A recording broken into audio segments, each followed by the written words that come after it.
Warahmatullahi wabarakatuh. Kali ini kita akan membahas tentang dukun yang ternyata banyak di sekitar kita. Dukun secara KBBI, Kamus Besar Bahasa Indonesia, yaitu orang yang menyembuhkan atau mengobati dengan menggunakan jampe, mantra-mantra, dan sebagainya. Atau bisa juga orang-orang yang menyembuhkan dengan cara tradisional, gitu ya. Ada juga yang mengartikan dukun adalah orang-orang yang menggunakan mantra-mantra jampe-jampe yang dengan bantuan goib. Seperti itu. Banyak definisi. Tapi intinya di luar kemedisan lah. Seperti itu. Itu dukun. Nah, banyak sekali praktek dukun di sekitar kita. Ya, bukan dukun santet, dukun secara umum. Ya, kalau dukun santet kan identik dukun ini yang untuk membunuh, menyakiti, ya. Kalau dukun secara umum semuanya, ya nyantet, mengobati maupun membunuh, memisahkan ataupun menyatukan seperti itu. Dan itu banyak prakteknya dilakukan di sekitar kita. Jadi dukun itu ada yang menggunakan mediumisasi, ada yang menggunakan jampe-jampe, ada yang menggunakan rumus-rumus atau wafak-wafak raja-raja, ada yang menggunakan tumbal-tumbal pesugihan, ada yang pakai susuk-susukan, ada yang pakai ramal-ramalan, dan lain-lain. Banyak sekali model-modelnya. Dan awas, itu tidak semuanya sakti begitu tuh. Banyak juga pesulap-pesulap yang beralih profesi menjadi dukun. Ataupun yang keturunan, yang orang tuanya begitu, ikut begitu juga. Tapi dia nggak tahu itu namanya dukun itu. Nah, lalu apa bedanya ahli hikmah dengan dukun? Ya, salah satu orang praktisi ahli hikmah di Banten khususnya, yaitu guru saya juga sih, seorang dosen juga di Universitas Negeri di Banten. Beliau mengatakan apa bedanya ahli hikmah dengan dukun? Beliau menjawab kalau ahli hikmah sarananya air putih, hanya air putih sarananya. Sedangkan kalau dukun sarananya keris, seperti itu. Model-modelnya keris, jenglot, dan lain-lain. Menurut beliau. Lalu ada juga di Al Hikmah juga yang di Banten tapi bukan di daerah bukan daerah Kasemen ya, daerah Pandeglang ke sana. Katanya kalau Al Hikmah itu banyak menggunakan ritual-ritual dalam artian wirid-wiridan. Jadi itu ritualnya riadoh begitu, tirakat dan lain-lain. Bahkan kadang-kadang dia mengakui menggunakan bantuan khodam dari jin muslim seperti itu. Mengatakan seperti itu. Itu mereka punya tarif definisi masing-masing antara perbedaan dukun dengan al-hikmah. Menurut saya, dukun dan al-hikmah itu sama, hanya beda kalau bisa kadang diistilahin ilmu putih, ilmu hitam, seperti itu. Padahal sama aja dukun. Karena secara KBBI tadi, setiap orang yang menggunakan berobat, mengobati dengan jampe, mantra, adapun kalau ilmu putih menggunakannya ayat Quran gitu. Adapun ilmu hitam menggunakan bahasa-bahasa yang tidak dimengerti, bahasa-bahasa aneh seperti itu. Tapi pada intinya sama, sama-sama dukun. Apakah dukun selalu tidak baik? Kalau dukunnya itu menggunakan cara-cara yang benar, contoh kayak dukun beranak, atau misalkan terapi-terapi gitu ya, terapi misalkan bekam, gurah, totok, guasah, atau misalkan atau terapi lintah gitu. Itu memang secara terbukti secara medis dan juga secara tradisional seperti itu. Beda dengan yang tadi itu yang goib-goiban. Adapun goib-goiban kalau mempercayai silakan, asal tidak menyimpang, tidak menipu, tidak cabul seperti itu. Nah, ini banyak di sekitar kita. Banyak. Kalau dihitung-hitung antara ahli hikmah dengan dukun jahat ya, ilmu putih, ilmu hitam banyakkan mana? Silahkan pikir sendiri. Ilmu putih yang katanya al-hikmah ya ruqyah dan lain-lain dengan para dukun yang menggunakan ilmu hitam dengan ya, pesugihan, semedi dan lain-lain. Coba bayangkan banyakkan mana ilmu putih dengan ilmu hitam di sekitar kita. Praktek-prakteknya ya. Saya kan udah ngebahas tuh di video sebelumnya tentang fakta keberadaan dukun santet ya. Nah, sekarang dukun santet ya itu ya kata saya mungkin udah jarang langka yang minat ke situ. Adapun dukun secara umum, mereka itu ada buat menghancurkan musuh, buat menyakiti, buat membunuh dan lain. Di kitab juga ada keterangannya seperti itu. Buat mahabbah, buat mencerai-beraikan ada. Sama ilmunya dengan dukun hitam. Putih dan hitam hanya beda-beda kemasan aja. Kemasannya itu kalau yang ilmu hitam ya itu tadi keris gitu ya, jenglot, ininya lukisan, bulu perindu lah kayak gitu-gitu. Sementara kalau di ilmu hikmah pengair putih, hizib-hizib bacaan seperti itu. Wafak, raja, paling sekitar itu kalau di ilmu putih katanya. Entah ilmu definisi ini dari mana nih, ilmu putih, ilmu hitam nih sejarahnya dari mana, saya nggak tahu ini ya. Bid'ah katanya. Nah itu dia. Pikirkan oleh kalian sendiri, oleh saudara-saudaraku sekalian. Pikirkan, ahli hikmah atau ilmu putih katanya yang ahli agama ustadz-ustadz yang mengamalkan yang menggunakan pengobatan dengan mediumisasi nyambat-nyambat seperti itu, ada yang menggunakan raja-raja wafak dengan dukun-dukun benar-benar pakai keris segala macam, banyakan mana. Dan ini ada fakta ya, informasi yang saya dapatkan dari orang terpercaya, banyak juga pesulap-pesulap yang beralih profesi menjadi dukun paranormal, karena ada ikatan paranormal juga ya. Ilmu metafisika juga ada yang dikaji, ada pelatihannya juga. Dan itu sekali lagi tidak selalu hal yang goib, tapi sebuah kepercayaan itu, keyakinan pada di seseorang atau di sebuah tempat wilayah.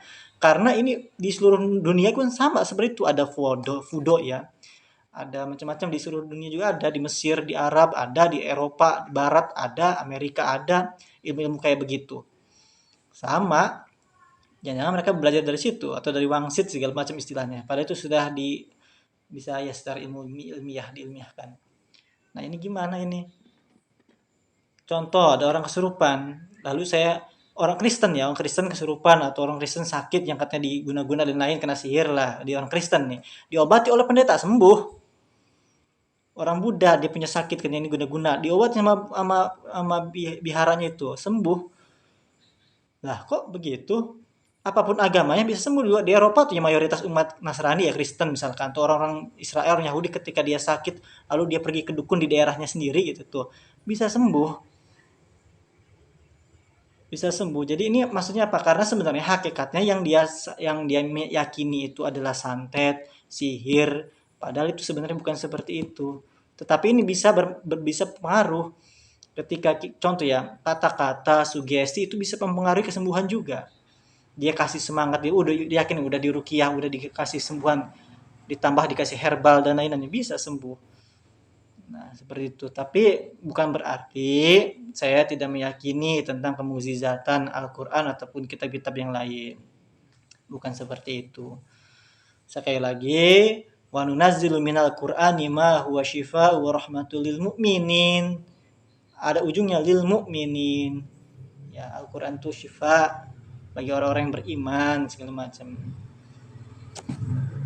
Nah, adapun misalkan saya baca Fatihah di air putih ditiup diminumkan, nggak apa-apa itu mah. Nggak apa-apa, dianjurkan, nggak apa-apa, bagus. Karena memang Al-Quran juga syifa, obat.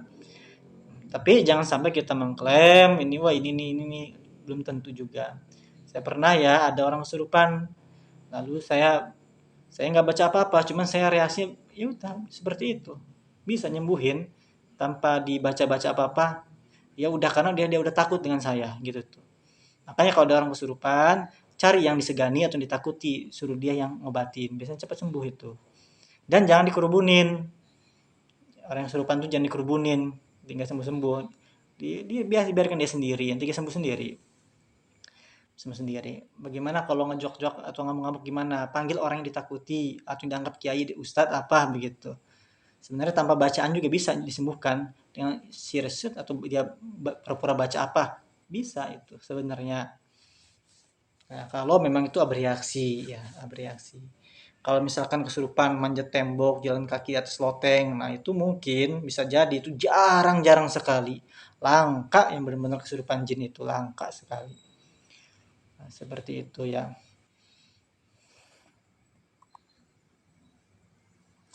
Nah, jadi kesimpulannya praktek perdukunan ini banyak sekali di sekitar kita.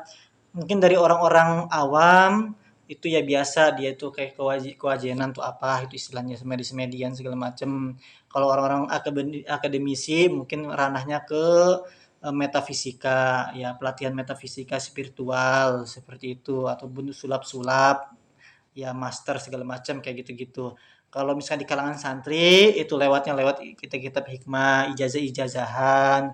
Kalau dari misalkan orang Wahabi biasanya pakai ruqyah-ruqyahan seperti itu. Sama secara definisi istilah, secara bahasa itu tetap dukun.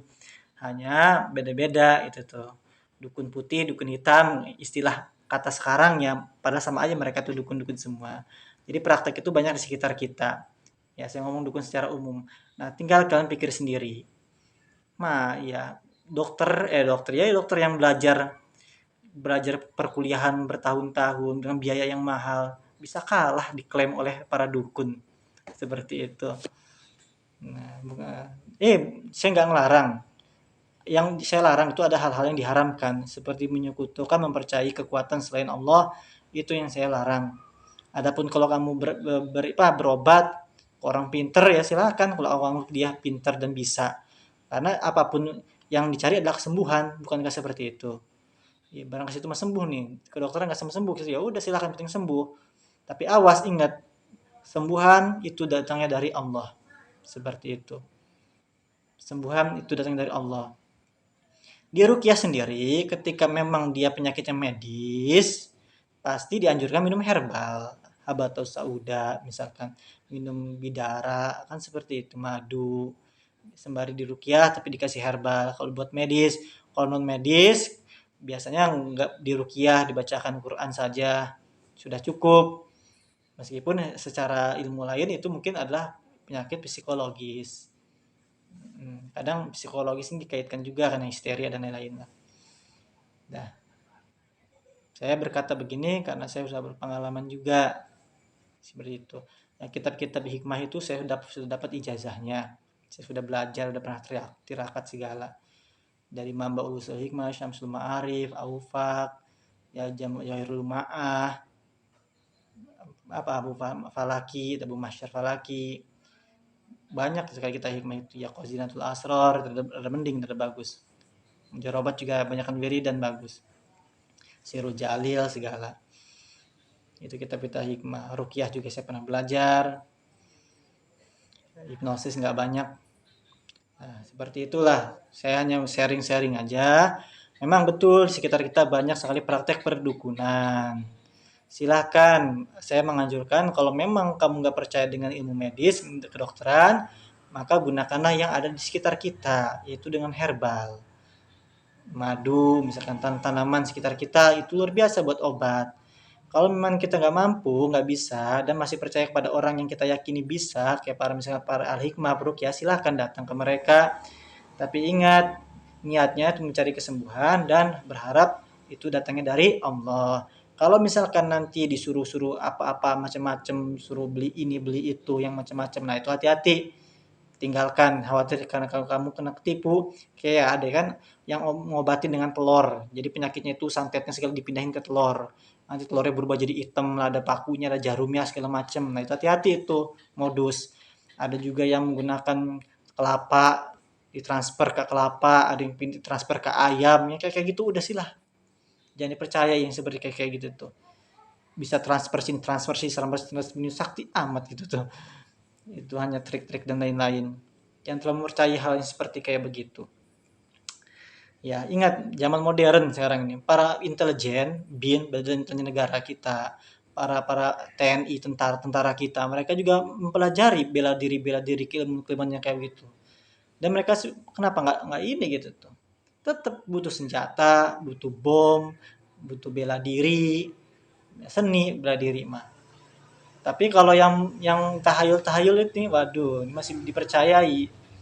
Ketika ada Presiden Amerika ke sini mau disantet katanya, itu buktinya nggak mempan. Seperti itu. Kebal-kebal, polisi nggak ada yang ini. Ya, saya menyaksikan langsung kekebalan gini-gini.